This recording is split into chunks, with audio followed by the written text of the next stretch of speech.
बिस्मिल्लाहिर्रहमानिर्रहीम। अस्सलाम वालेकुम। मैं हूं आपका मेज़बान साजिद गुंदल। आज 8 सितंबर है, साल 2021। वज़ीर आज़म इमरान खान ने पटवारियों और कब्जा माफिया की आज कमर तोड़ दी है। इस हवाले से इंतहाई आम खबर है, उस पर तफसील के साथ बात करेंगे। मेहरान फैक्ट्री में 16 मजदूरों की कातल, सिंध हुकूमत भी है। अदालत ने एक बड़ा जबरदस्त फैसला दिया है। हुकूमत डट गई है और अब एक नई जंग का आगाज होने जा रहा है। पिछली वीडियो के अंदर मैंने जिक्र किया कि इलेक्शन कमीशन ऑफ पाकिस्तान ने 37 एतराजात उठाए हैं ईवीएम मशीन पर, और इस मामले पर हुकूमत का यह कहना है कि 27 एतराजात का ताल्लुक कतन जो है वो मशीन से रिलेटेड नहीं है, बल्कि उस प्रोसेस से है जिस पर बातचीत हो सकती है। और हुकूमत पाकिस्तान इस मामले पर डट गई है। अगरचे इलेक्शन कमीशन और अपोजिशन जमातें इस वक्त एक पेज पर हैं कि किसी भी सूरत के अंदर अगला इलेक्शन शफाफ नहीं होना चाहिए। हालांकि ये काम इलेक्शन कमीशन का था कि वो यहाँ पर मशीनों के ट्रायल करता और कोई ऐसा फार्मूला लेकर आता जिस पर तमाम जमातें मुत्तफिक होती।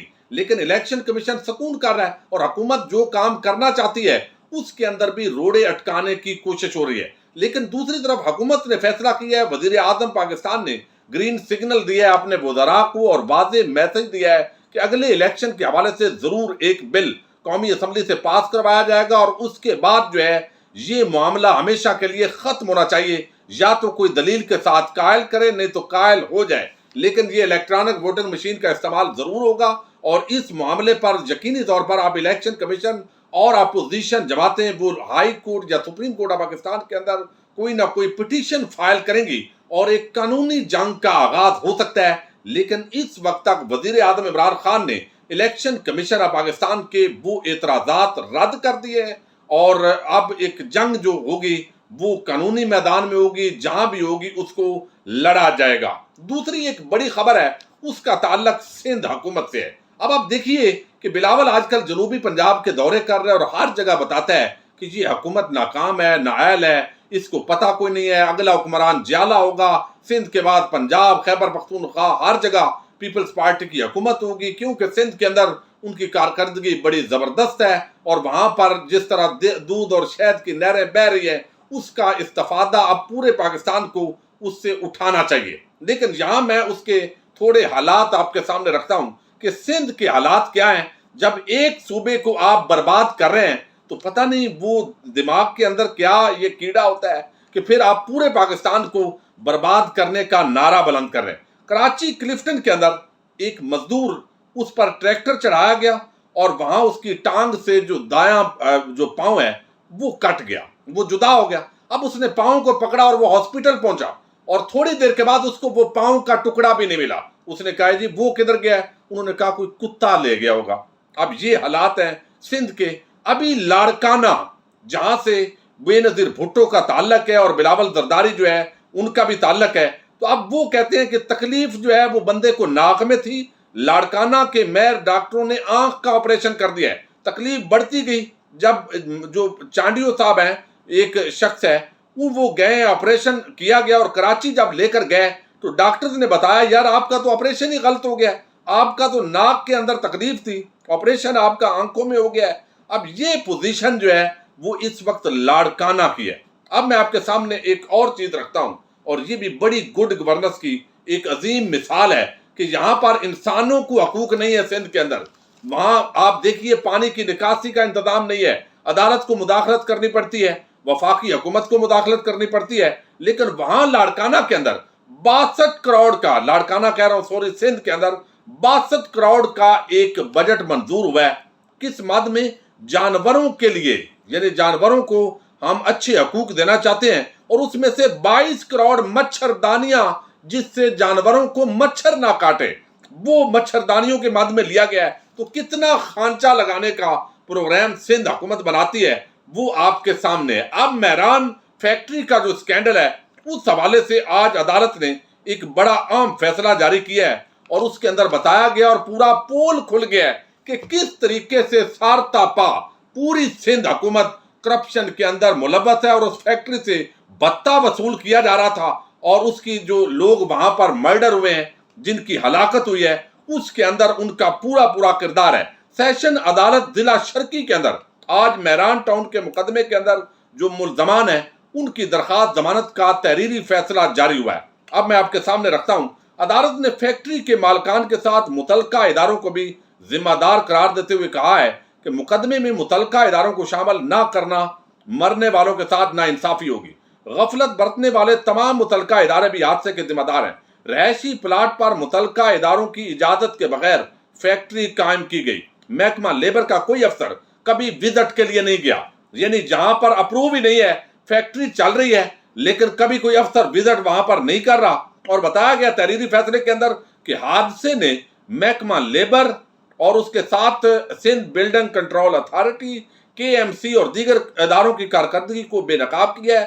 بظاہر مختلف خامیاں اور کوتاہیاں حادثے کا سبب بنی۔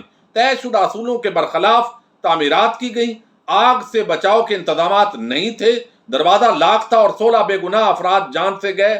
فیکٹری کا دروازہ بند ہونا عام وجوہات میں شامل ہے۔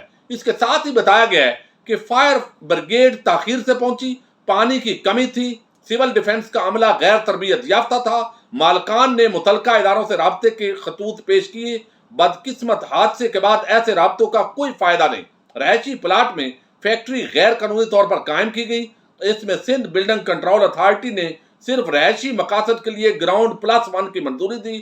یہ درست ہے کہ تعزیرات پاکستان کی دفعہ 322 کی سزا دیت ہے۔ اگر شواہد مٹانے سمیت دیگر خدشات ہوں تو ضمانت خارج کی جا سکتی ہے۔ اب یہ سارے جو اتھارٹی تھی، سارے سندھ حکومت کے جو یہ ادارے تھے، یہ بھتہ وصول کر رہے تھے چونکہ فیکٹری غیر قانونی تھی، کوئی ادارہ وہاں پر وزٹ نہیں کرتا تھا، صرف بھتہ ماہانہ وصول کیا جاتا تھا رشوت کی مد میں۔ اور یہ تو ایک فیکٹری ہے جہاں پر 16 مزدور وہ جان کے بازی ہار بیٹھے ہیں۔ کتنی اس طرح کی غیر قانونی فیکٹریاں ہوں گی جہاں سے سندھ حکومت کے یہ کارندے بھتہ وصول کرتے ہیں ہر مہینے کے اندر، اور بعد ازاں جب حادثات ہوتے ہیں تو پھر یہ ذمہ داری وہاں پر لوگوں پر ڈال دیتے ہیں۔ تو یہ ایک بہت بڑی مثال ہے آج کا یہ جو عدالتی فیصلہ ہے کہ یہ نکمی، نکھٹو، نعیل، بھتہ خور قسم کی حکومت ہے سندھ، اور اب بلاول کہتے ہیں پورے پاکستان کو مزید ہم فیض دینے کے لیے تیار بیٹھے ہوئے ہیں۔ اب ایک آج بڑے عام افتتاح ہوا ہے، اور آپ کو علم ہے کہ اس وقت جو عدالتیں ہیں ان کے اندر مور دین 60% جو کیسز ہیں ان کا تعلق زمینوں سے ہے، یعنی کوئی نہ کوئی پھڈا بنا ہوا ہے یا قبضہ کیا ہوا ہے کسی نے ناجائز۔ خاص طور پر جو اوورسیز پاکستانی ہیں وہ کسی بڑے شہر کے اندر جب مکان لیتے ہیں تو وہ کئی سال تک چونکہ وہاں آتے نہیں ہیں، تو یہاں بڑے بڑے گینگ بنے ہوئے ہیں۔ ان کا کام ہی یہ ہے کہ ڈاکومنٹس دیکھو اور جہاں تھوڑی سی کمزوری ہو قبضہ کر لو، اور کوئی بندہ وہاں موجود نہیں ہے تو تعمیرات بھی ہو چکی ہوتی ہیں، اور جعلی انگوٹھے سارا کچھ، چونکہ پٹواری تحصیلدار کا جو پورا یہ سسٹم ہے اس نے برباد کیا ہے۔ ایک تو پٹواری ہیں مسلم لیگ نون کے جو لوگوں کو کہا جاتا ہے فکر کے حساب سے، دماغ کے حساب سے، لیکن یہ جو پٹواری ہیں یہ وہی ہے جو جل سے کبھی کبھی بھرا کرتے تھے۔ اب وزیر اعظم عمران خان نے لینڈ ریکارڈ کی ڈیجیٹلائز اور کیڈسٹریل میپنگ جو ہے اس کے منصوبے کا آغاز کر دیا ہے۔ اسلام آباد میں آج وزیر اعظم نے اس تقریب سے خطاب کیا ہے اور انہوں نے کہا ہے کہ وزیر اعظم پاکستان، ان کا کہنا ہے کہ اوورسیز پاکستانی ناجائز قبضوں سے زیادہ متاثر ہوئے ہیں۔ اب جس کے نام زمین ہوگی وہ میپ کے ذریعے، ڈیجیٹل میپ کے ذریعے اس کو پتا ہوگا